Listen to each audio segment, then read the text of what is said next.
Dieu nous connaît tellement bien qu'il a prévu que nous aurions tous besoin d'une deuxième, voire d'une troisième chance, et pour quelques-uns, parfois même davantage.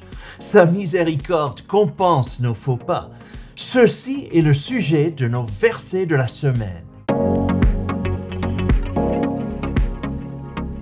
Avez-vous déjà ressenti l'impression d'être comme une balle de flipper rebondissant d'une stimulation à l'autre, puis soudain, game over? Un appel important, une crise familiale, un message hallucinant sur les réseaux sociaux, une liste incomplète de choses à faire.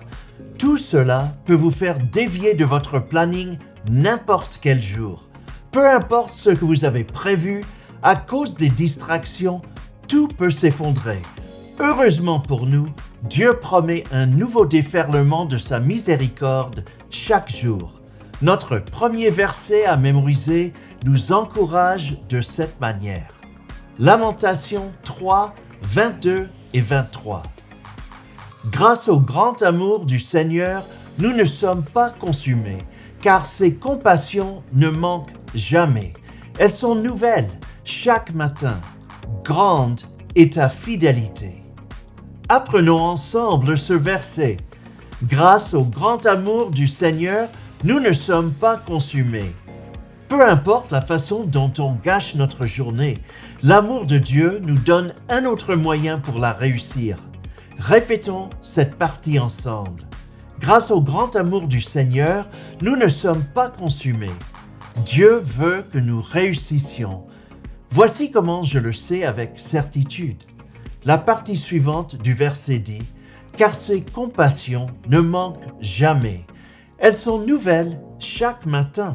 Grande est ta fidélité. » Même lorsque nous ne sommes pas fidèles, il l'est. Dieu nous donne une nouvelle aube avec un nouveau déversement de sa miséricorde chaque jour. Cette fois, répétons ensemble. Car ses compassions ne manquent jamais. Elles sont nouvelles chaque matin. Grande est ta fidélité. Ceci prend tout son sens quand on pense à ce qui est écrit dans Psaume 118, 24. Voici le jour que le Seigneur a fait. Nous nous réjouirons et serons heureux en lui. Ce verset nous encourage à vivre l'instant présent, qui est un cadeau de notre Créateur. Pas la peine de se prendre la tête avec le passé et ce qu'on a fait ou pas. Comme on dit, le passé, c'est le passé. Aujourd'hui est une nouvelle occasion. Apprenons ce verset ensemble. Voici le jour que le Seigneur a fait. Tous avec moi. Voici le jour que le Seigneur a fait. Maintenant, passons à la suite. Nous nous réjouirons et serons heureux en lui. Encore une fois, nous nous réjouirons et serons heureux en lui.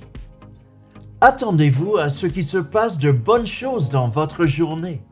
C'est une nouvelle journée de 24 heures, ce qui signifie qu'il n'y a que peu de choses que vous pouvez y insérer. Étant donné que Dieu veut qu'on réussisse, planifier est super important. Cette idée est soutenue par la Bible. Proverbes 13 et 16 dit « Une personne sage pense à l'avenir.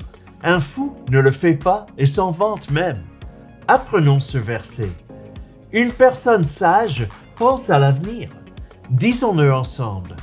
Une personne sage pense à l'avenir. Si on suit ces instructions, on sera plus efficace pour se préparer pour les jours à venir. Maintenant, passons à la suite.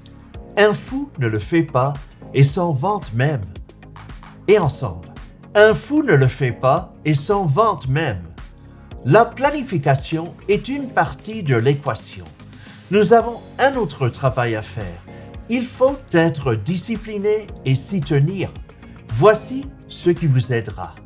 Proverbe 16 et 3 nous dit « Confie ton travail au Seigneur et tes projets seront réalisés. Cela vaut certainement le coup de l'apprendre. » Confie ton travail au Seigneur. Nous devons révéler nos projets à Dieu en premier. Confie ton travail au Seigneur. Pourquoi? Eh bien, voilà pourquoi. Et tes projets seront réalisés. Dieu va arranger votre journée et tes projets seront réalisés. Je sais que la plupart d'entre nous regardent les tâches quotidiennes et se disent « on s'en occupe ». Peut-être pensez-vous qu'elles sont trop banales pour être confiées à Dieu, mais il veut que nous ayons confiance en lui et que nous nous reposions sur lui pour réussir.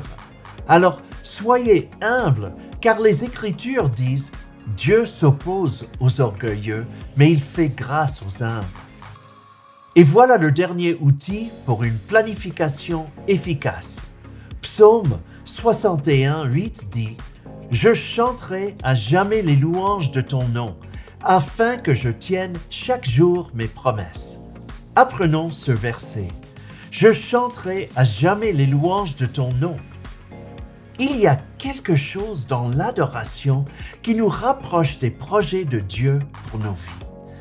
Je chanterai à jamais les louanges de ton nom. En faisant cela, il guide nos plans et nous aide à tenir nos engagements, afin que je tienne chaque jour mes promesses. C'est la grâce de Dieu en action. Et maintenant, ensemble, afin que je tienne chaque jour mes promesses.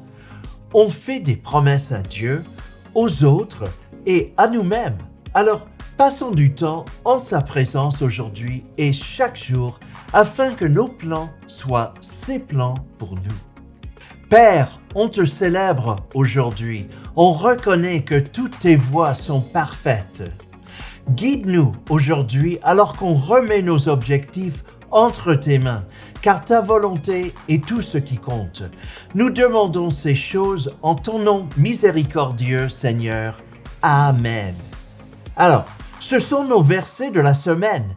Maintenant, allez avec Dieu et réussissez votre journée en vous appuyant sur lui et en continuant à apprendre les Écritures par cœur.